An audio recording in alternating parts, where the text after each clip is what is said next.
Guys, look, ayan. Ayan, slice na natin guys yung ating ano. Ayan. Grabe guys. Napakabuhalang burger. Alam niyo ba guys, ito yung dinadayo dito sa ano guys. Sa Santo Tomas. Ayun yung kanilang giant burger guys.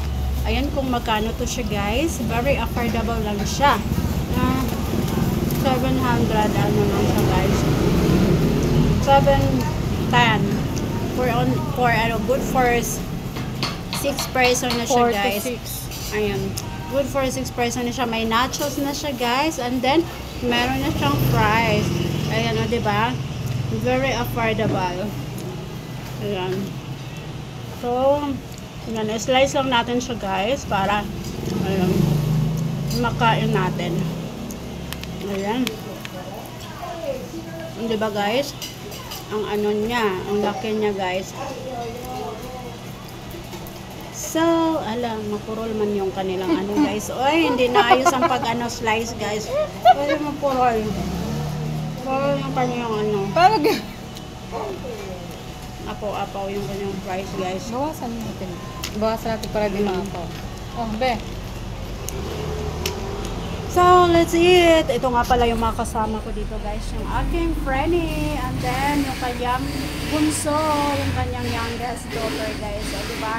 Kami lang guys. Kami lang dito. O, diba? Maubos ba namin to guys? Kami lang tatlo. Oh my God. So, let's eat na. Kuha na kayo. Kuha na. Dali. Let's go. Slice na. Mag-slice na. Picture. Take a picture. Take a picture.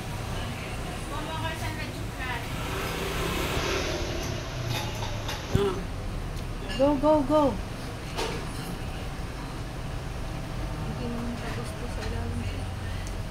Medyo maapurot kasi yung kanilang ano guys, bread knife. Ayan. Hindi masyadong slice ng ayos. Diba? Harap yung kanilang ano. Ubas lang ako ngayon sa mga mamantikain pagkain.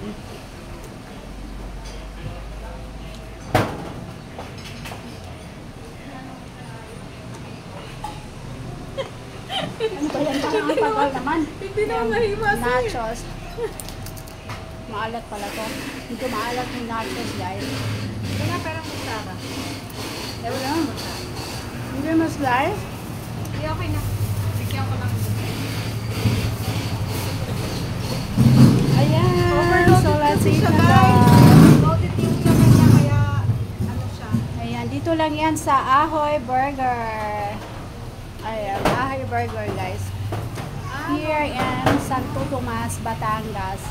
O diba? So let's eat na.